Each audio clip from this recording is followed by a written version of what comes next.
The extremist attacks shook Sri Lanka to its core when the country stood about a month away from marking the 10th year since eliminating terrorism. In the immediate aftermath, the Sri Lankan military accused that its once powerful intelligence sector was weakened, destabilizing the entire security apparatus. I have invited to join us live via video conferencing Sri Lanka's foremost international terrorism expert, Professor Rohan Gunaratne. Let me invite you and warmly welcome you to our studios. Thank you for joining us, Professor Rohan. I had the pleasure of interviewing you that fateful day to discuss and analyze the situation from your perspective. And also in studio, I've invited Father Joy Mariaratnam, Parish Priest of St. Sebastian's Church in Hulftsdorp, who had conducted the Mass at St. Anthony's Church that morning at 8:45 a.m. Father Joy, good evening and thank you for joining us. Good evening. Thank you for inviting me. I think I'd like to start off talking to you. I know we had a recollection of the Easter attacks, but you witnessed the attacks at the St. Anthony's Shrine in Kochikade at 8:45 a.m. Let's very quickly recollect your memory of the event and talk a little about how it feels an year on. Actually, that is the most joyful occasion for any Christian. That day when I went for the Mass at St. Anthony's Shrine at 8 o'clock in the morning, I was full of happiness because I am going to celebrate one of the most important celebrations in the Catholic Church. And it is going to be a celebration at St. Anthony's Shrine, Kochikade. Having Mass at Kochikade is a special blessing a priest can have. It's a unique shrine where people from different faith come there. So I went there. As I entered the church, I still remember very clearly the joy in the faces of the people. For example, I met a child, and child was sharing with me the joy. She was showing her dress. She was wearing a new one. And the mother who was standing by, she was telling, today we are having a special celebration. I have a special reason to thank God for all the blessings that she has received and all that. We started the Mass at 8 o'clock with a lot of joy, expectation of God's blessing. Mass went on very well till the fourth prayer of the Faithful. The joy completely shattered. We lost everything like. I heard a blast with a fireball. Everything became dark, as if the lives of the people have become dark. I was motionless. I did not know what to do. I was frightened, to be very honest, terribly frightened. I did not know what to do next. But still I took little courage and took few steps forward towards the congregation. I could not go further. I could see bloodstains, pieces of flesh, and people dead. Even the child who was telling, I am wearing a new dress today because I am going to celebrate, she was no more. A fateful day, and we're thankful that you survived unharmed. The victims and the affected, as I said, will be remembered and respected today and forever. Professor Rohan Gunaratne, I'd like to turn to you, Professor.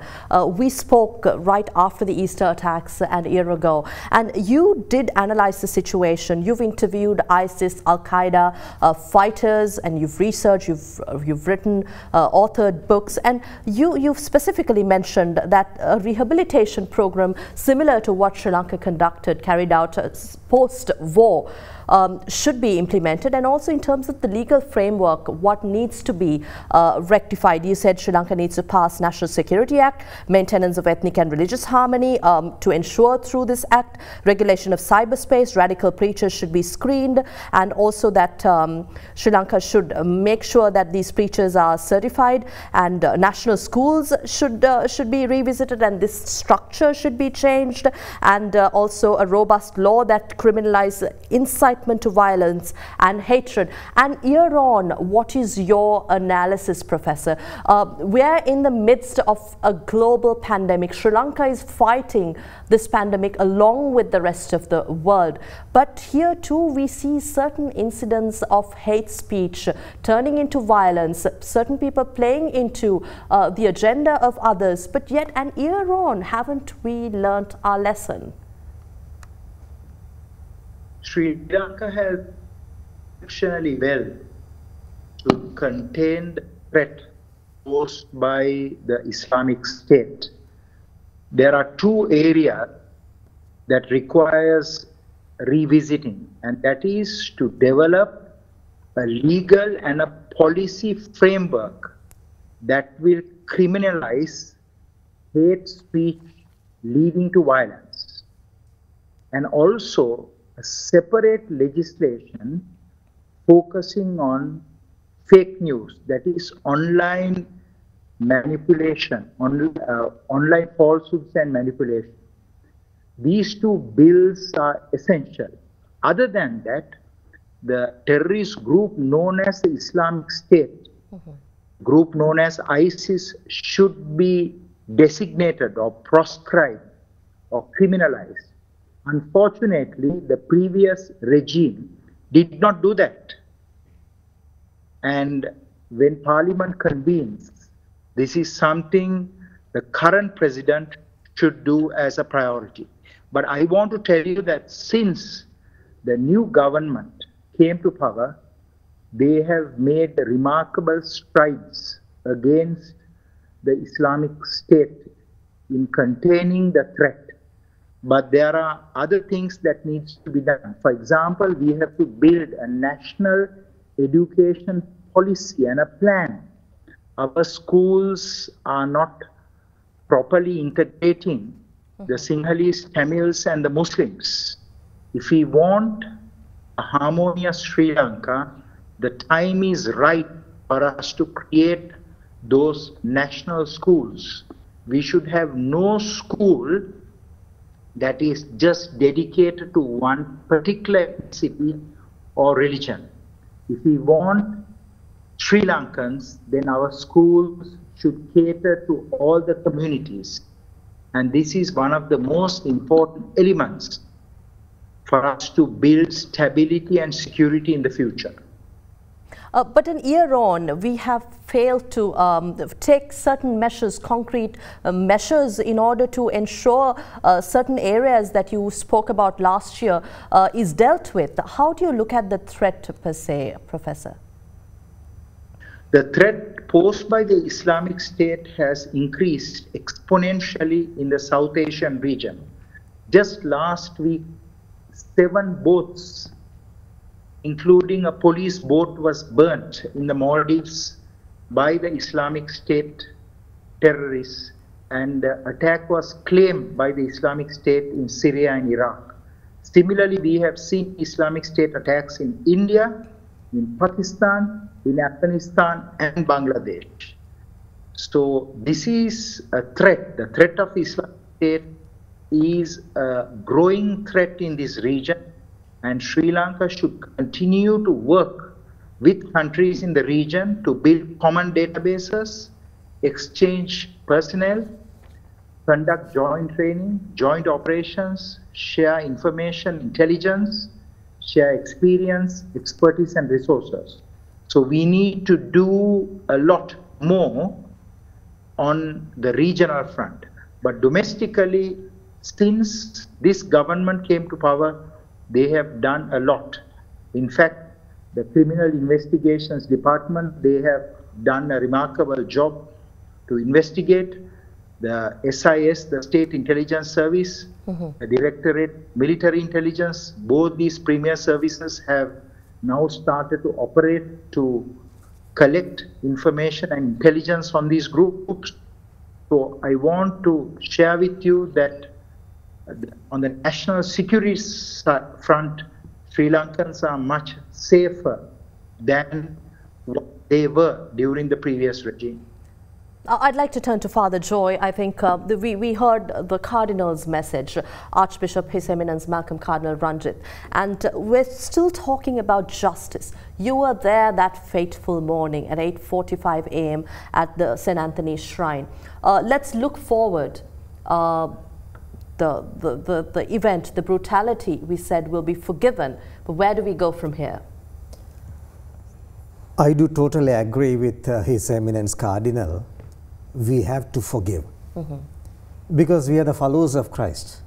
We are trying to live the message of Christ. We have to forgive. We do not want to blame. That's what Cardinal was telling. And I would like to tell here, forgiving does not mean forgetting. We don't want to forget that incident, the brutality. We will remember that.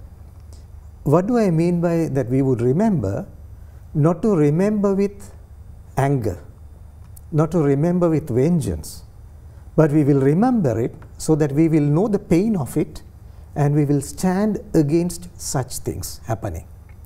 So the people of different faith, people who speak different languages should remember it because of the brutality, and we have to join hands together so that such things are not repeated.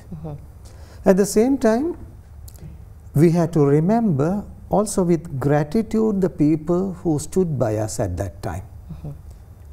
At that moment, I would say, though we are pointing at certain people that they were the one who did it, but people of that faith also were there to help the people who were injured.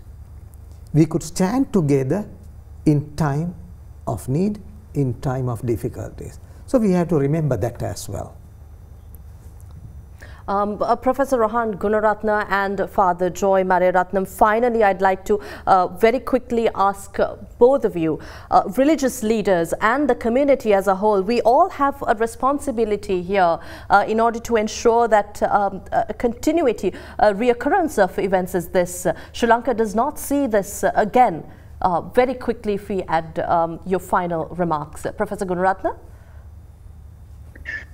His Eminence, the Cardinal was both the President and Prime Minister when the Easter Sunday attacks took place, because he told the Catholics, do not attack the Muslims, and he calmed the ground. And today I would like to see religious leaders playing the same role to build harmony between religious and ethnic groups. So the religious leaders should come to the fore, create harmony centers in every district and work very closely to break the radicalization pipeline. That is, the imminent terrorist threat is over, but the pipeline that produced Zaharan and his followers, they are still intact. And that is why it is so important for the Muslim leaders to work with government, work with other religious leaders to reform the institutions so that we will have peace and harmony in this country. Otherwise, every few years, we will witness a terrorist attack. Thank you very much for those thoughts. Father Joy, I think you'd have something to add very quickly before we go in for a short break. Professor Rohan rightly said, it is a duty of every religious leader to teach the people not to become so fundamentalist. Every religious leader must teach their people to respect the differences, to appreciate the uniqueness of every religion. If you are able to do that one, Cardinal does it very well. And if every religious leader were to do that one, I am sure we can enjoy harmony and peace in our country. Thank you very much, Father Joy Mariaratnam, the Parish Priest of the Hulftsdorp Church, as well as Professor Rohan Gunaratne, Sri Lanka's foremost expert in terrorism, who's internationally known, who has authored several books on the ISIS and Al-Qaeda movements.